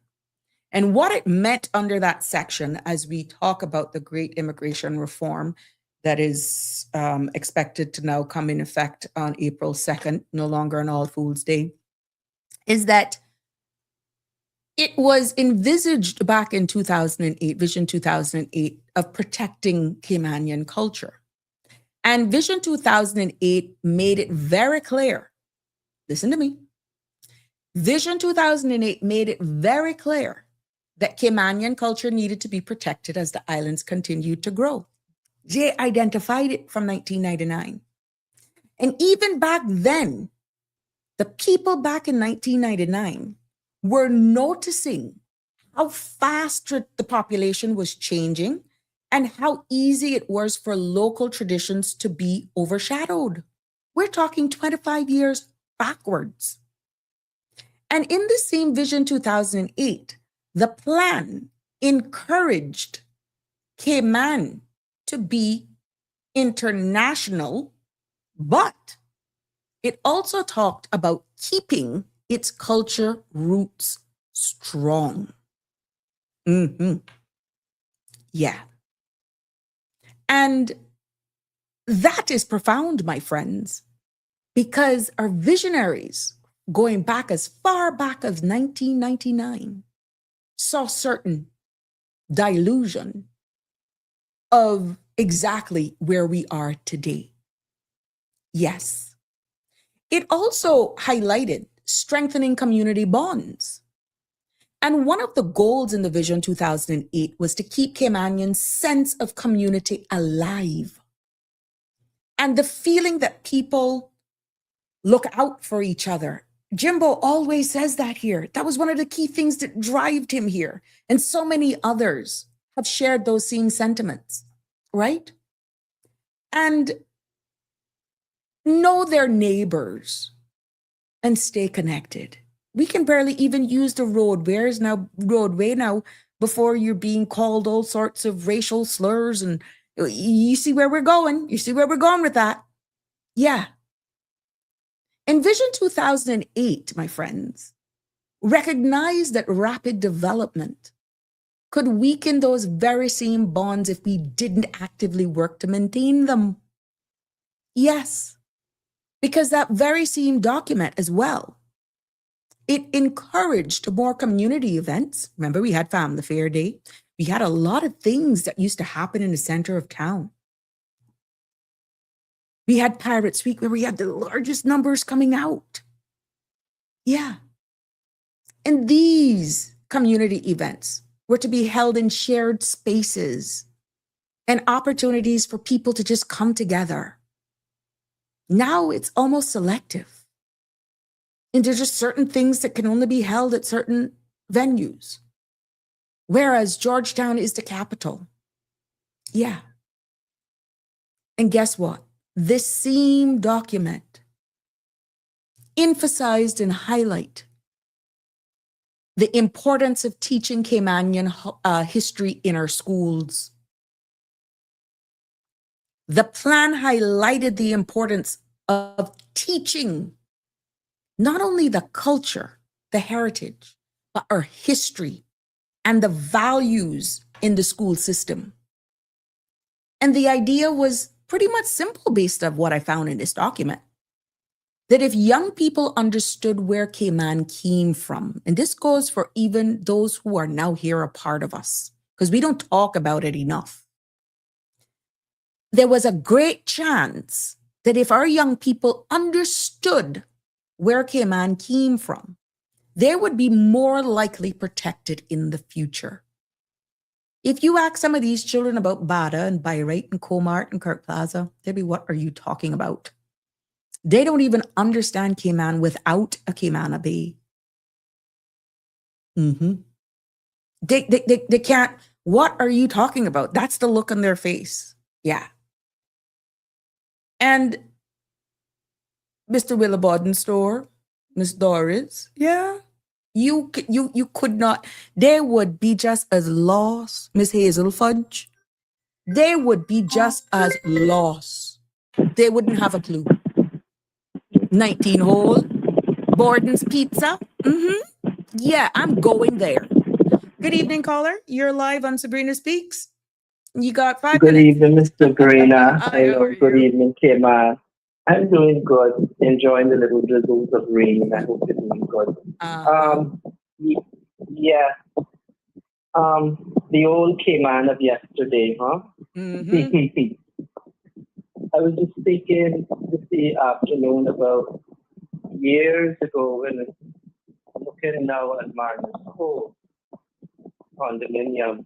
I'm going. It was such a beautiful place to stay because I lived there many years ago, and we take for granted the few little things that make Cayman, but like what you're saying, all of the old things, the young children of today, they have no idea what that was. And what we have done is we have lost a lot of our culture because we do not teach it properly, and it's not handed down a lot of the times to those that it should be handed down. Because, culture should be taught in school. And when we take things away, then we don't learn about what the past was. But I remember that grand plan of 2008. And I think the tower building was still around. Most people don't even know about that. Remember that? I remember my mom used to work there. It's the little, I keep telling people it's the small things that we have forgotten that make Cayman what it should be today. And when, like one of your listeners, Mr. Jim, said in his message there, we're not thinking about tomorrow, we're only thinking about today. And it seems like money seems to be ruling. And when do we say enough is enough, huh? And we had a chance back then in 2008, and a lot of the things were never ever put into play. And like you rightfully said yesterday, here we are today. It's in our face, and what do we do about it now?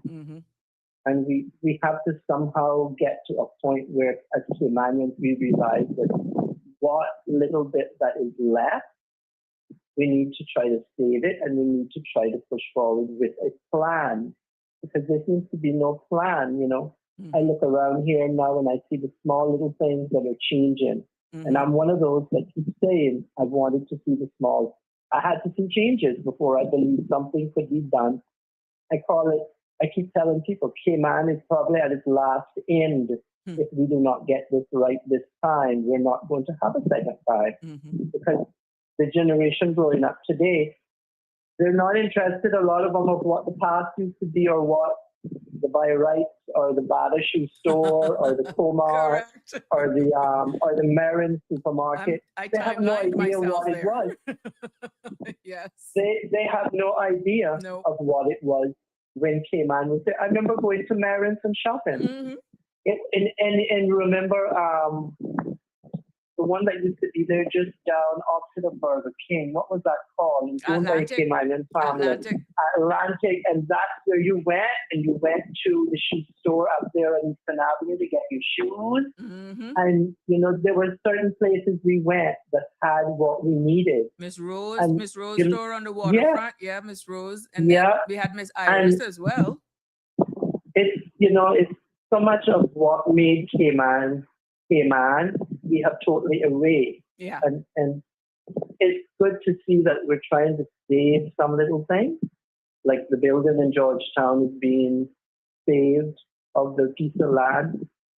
progress has to come, Mm-hmm. but we should do a better job of trying to save something from the past so that we can tell our story. Right. Because we're losing our identity, or we're basically lost who we are, because we've not followed any plan. Mm-hmm. And, I keep saying it's the small little things that make Cayman Cayman. And today, I'm glad to say, speed has come down on one of the roadways in West Bay, all because 2 speed bumps have gone down on 2 sections of 2 roads. What has come But they down? need to, they put down 2 speed bumps Oh, okay. on the roads. It's the small little things like that, Mm-hmm. and then it's the other small things that when you wake up in the morning on a Saturday morning, do you really want to hear blowers blowing from gardening, or do you really want to hear construction on a Sunday? These are the small things that we need to get by Mm-hmm. to make life a little bit better for everybody. Because Mm-hmm. Cayman has lost, we have lost our identity as Caymanians. Mm-hmm. I keep saying there's only certain few places where you can go and find Caymanian today. I keep saying that, but we have to do a better job of when we plan for something, we plan for the future, and it takes each and every one of us, Mm-hmm. because no man is an island and no man is a mountain, or whatever, or however it goes. It goes with all of us trying to do our little part Mm-hmm. to try to fix what needs to be fixed in some shape. But we must have a plan. It's like I keep saying, we have all of this sun all year round, but why are we so dependent on fossil fuel? It just doesn't make any sense. So I'll leave you there, but Thank I'm you. just glad to hear that we're having these conversations, Mm-hmm. because, Ms. Sabrina, years ago, we would have been afraid to touch them. Mm-hmm. But we need to get back to what made us what we were. Yes, we've advanced, but we've advanced way too far, and we need to put a halt on some things and say, look, for the love of money is not the reason what made Cayman Cayman. Mm-hmm. What made Cayman was the small little things, and we need to get back to its plan. And hopefully we will get it planned that works somehow. Mm-hmm. So I am one of those now that as I see the changes, I'm becoming more hopeful Right. of that. Yes, this little place can be saved, but it has to be done now. Well, 'Cause it starts here. It starts you know, here. We opened the door, it and I starts only went here. back to Yeah. 2017 with another conversation in the Vision 2008 came up, and I was like, "Wow, this has opened a Pandora Yeah. box." And I said, Big Yeah. Jim and other people advocated, look, we need to hear exactly what's in this document, because now we're seeing Yeah. exactly what was in the document, and it's coming to reality here in the front of our faces. Why not And dissect the document and then ask for it to Yeah. be revised now by this Revised to administration? move a plan forward. Correct. And Miss Anita has been an advocate for it, so her, We have Siobhan, to. and a lot of other people have been Yeah. advocating where and how can we get this administration to listen, pull back out this document. We get it. And let's get it modernized, and let's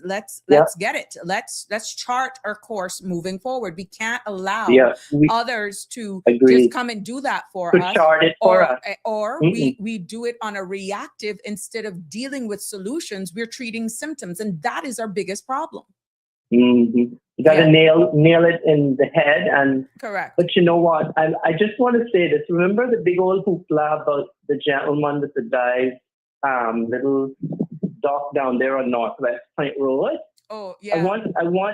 I hope he's listening. I hope this gets back to his ears, because this is a way of showing sometimes that when your mouth, let me rephrase that. When Caymanians come together, although we might be small in numbers at times, we can get stuff done. Obviously, somebody had to listen, and someone is listening, because that section right there where it comes off of Town Hall Road and go off to Northwest Point, there is now an actual sidewalk for the rest of the public beach, and the road has been changed up, because I hear there is plans to put, I guess the vendors can sell their stuff, souvenirs and stuff there. All that has been changed. So just to say this, that gentleman called us all kind of names and went on about this and that, and we couldn't go on his dock to fishing as Caymanians. But look at what has happened now. I wonder what his reaction is when he sees that the government has come in and done this. And what can he do? Well, I leave you there because that goes to say the power of Caymanians correct. in numbers Correct. can move things and make things in this country get done, but they might be getting done later than we needed them. But at But least, look at how yes. look at how it was dealt with. Yeah. It was not dealt with arguments like the way he came to us and colored himself black in paint or whatever and called us monkey memes or whatever. Look at how it was dealt with. Right. And that is just one thing that has happened here recently. And I am happy to see it. And another, the public beach, Governor's Beach, now has a sidewalk fully in front of it also. So things are slowly changing. Yeah. But we need to look back at that 2008 plan. And if we have to go out and get into numbers and do peaceful protests for the government of the day today to listen to us, that's what we must do, because we must band together as Caymanians and save what little bit is left. We welcome everyone to our shores, but you must respect the way and the law of the land, and we all have to. And that's what makes this place so unique, and it's paradise. And I thank you. Thank you. Have a blessed evening. I'll give you this much before you go. No, There was a round of applause. but I will go. I will go back without. We can say things Yeah. in ways as not to incite further disagreements among anyone here, but we have to let people know that you have come and found us here. This is Cayman, and we are welcoming you. But there are things that sometimes we want changed, and change is finally coming. And I applaud the government of the day, and I applaud every voter that went out and voted. I keep applauding them because keep your voices open going, because that's what changes things, and that's how people's attitudes change. And if we come together in small numbers, we become bigger. Thank you. Thank you, Cayman, and have a good evening, Ms. Sabrina. Likewise. Thank you. Take care. Thank you for your Bye-bye. contribution. You Bye-bye. too. Bye-bye. There we have it. We come to an end, but I got to read Miss Anita. I hope I don't get in trouble here this evening. Miss Anita says, this is not a recent occurrence. I wish we knew exactly the individuals, corporation, countries really behind the curtain, really running, calling the shots in our beloved Isles, Cayman. And from when did it start is the question. Did we start down this path when the various companies' laws were written in the early 70s to make Grand Cayman a tax haven? Many of those North American and British lawyers milked the system, becoming quick millionaires many times over. And sadly, it gave the Cayman Islands a bad name. Jim is saying, sadly and tragically, Chet, you're outnumbered. And as far as I'm concerned, it should have never have happened. I think Jimbo is responding to a comment there.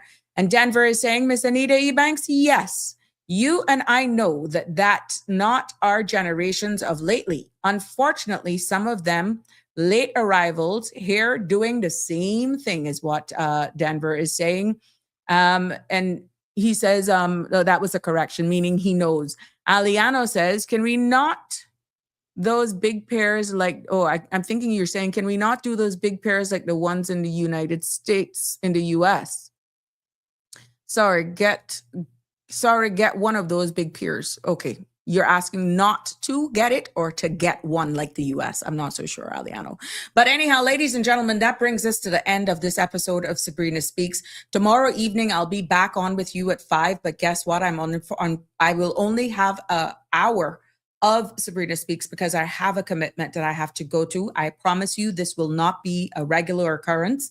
And, you know what we will do for the first hour? I will definitely open it up to you for you guys to share. And definitely when you do the comparison, ending up of this document to bring this to an end, it was very little that remains. And we were talking about more preserving our traditions. And when you feel exactly the 2026 comparison with how we feel with our traditions is really is all that remains for me to discuss of this.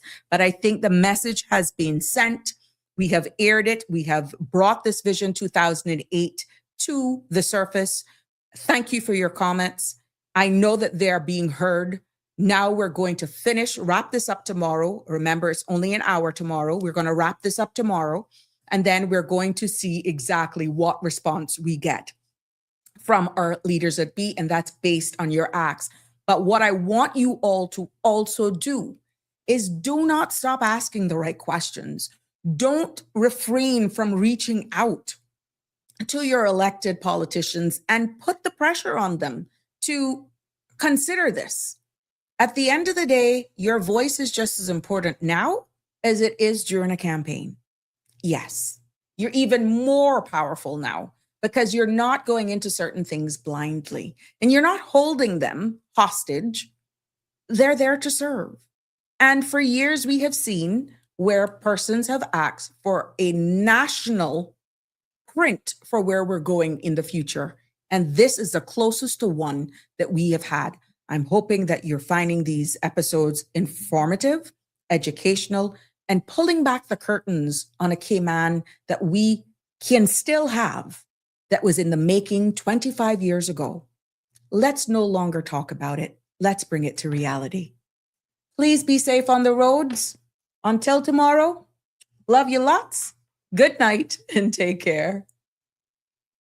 That's a wrap for today's edition of Sabrina Speaks. Thank you for tuning in and for being part of the conversation. Remember, the dialogue doesn't stop here. Stay engaged, stay informed, and most importantly, stay empowered. We'll be back tomorrow at 5 p.m., same time, same place, right here on CMR TV and radio, where your voice matters and your truth is heard. Until then, Cayman, take care of yourself and each other.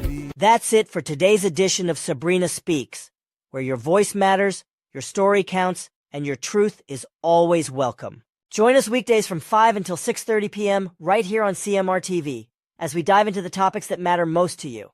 Catch the show live or on demand at cmrtv.com. And don't forget to follow us on Facebook, YouTube, and Instagram so you never miss a moment. Until next time, stay informed, stay engaged, and always speak your truth.